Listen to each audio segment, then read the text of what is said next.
Hey, what's up, guys? Nick here, and this is a clip from the most recent The Nick Symmonds Show. If you want to see that show in its entirety, I will link it in the description below. But today we're talking with Jake, and Jake was asking me a very sensitive question. What's the number one regret from my pro running career? Well, I answer it in today's video. Let's roll that clip.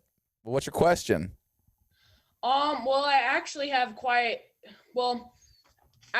have two questions actually. My first question is I just made the decision to not do spring baseball. I played baseball all my life, but I decided to do track instead. I'm willing to just do whatever it takes to be the best I can be at track. What advice would you give me to just improve my times, improve my performance? That's a great question. So, I think every athlete, multi-sport athlete, has to make that decision at some point, right? I was the same way. I played soccer and did cross country and track and ice hockey, and there came a time where you just can't play every single sport. You have to ultimately kind of go all in on one, and I think that track and field's a great one, especially if you combine it with cross country. But how old are you? I'm 14. 14. You're still so young, so I would encourage you right now to have as much fun as possible. But as you get older, 15, 16, 17, as you start to think about maybe running in college, when I started running year-round, it changed my life as a runner completely. And I didn't start doing that until I was 18, 19 years old. But when you can start training year-round, you stop taking this kind of two-step forward, one-step back approach.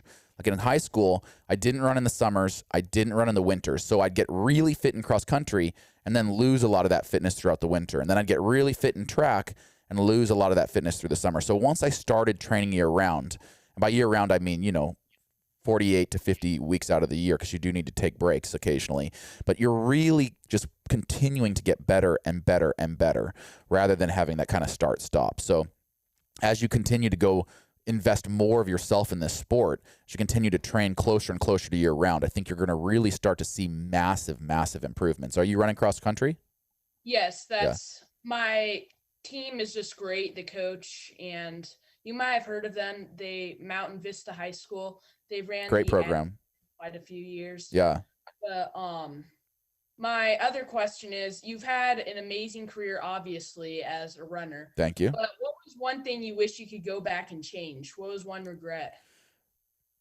Well, I know you want me to talk about running specifically, but I always say my biggest regret from my running career is that I didn't start a YouTube channel earlier, because I love YouTubing so much. And so I'm going to answer this honestly. I wouldn't have changed anything about my running career. I really believe I did it the best way that I possibly could. But as I talk about my career in general, I really wish I'd started a YouTube channel back in like 2008 or 2009 when I was on my way up and training professionally. There's so many great workouts that could have helped so many people if I had filmed those and talked about how I was executing them, especially in the lead up to 2012. I did publish my 2012 training log, which you guys can get at nicksymmonds.com, but that doesn't capture the moment, the progression of a season. I wish I had been vlogging those workouts for people, and those workouts would have stayed, in the cloud on YouTube forever, so we could still go back and learn from those. So I'm trying to continue to give away the knowledge that I picked up over 20 years of competitive running, but YouTube is such a powerful platform. I just wish I had started earlier. Yeah, that actually reminds me of a book I read during Mo Farah's career. It was about his life, and I think books are another great way. I would love for you to write a book just about your entire career. And I know you've written that one. Yeah. I've got a few. If you guys want to check out some of my books, they're available at nicksymmonds.com. Hand autographed copies, actually. And I don't know if you've seen, I do have a actually published book out there called Life Outside the Oval Office that covers the majority, at least the first, 15 years of my career. So you might check that out. That has a lot of like behind the scenes information on it as well. I think you can get that on Amazon. It's called Life Outside the Oval Office. That's awesome. I have one last random question. Yeah, hit me. It's ask me anything. You guys can ask me anything. It's been a constant just debate on my running team, and it's completely random. But Who do you think would win in an 800-meter race? Usain Bolt or Eliud Kipchoge? Dang, that is a really good question. In their prime or where they're at today? In their prime.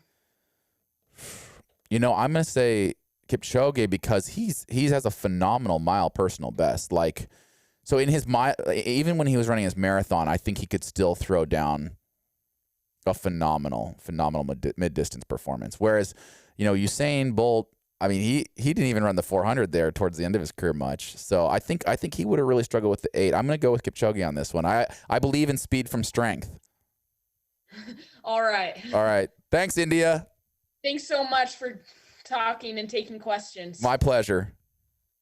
All right, thanks for calling in. Now, a lot of our callers naturally mentioned how much they love Run Gum. This show is sponsored by my company, Run Gum. Run Gum, it's like an energy drink, but in gum form. And the trial pack gives you all 6 flavors, plus a headband, plus a sticker, all absolutely free. Just pay shipping and handling. I'll link that in the description below. See you tomorrow.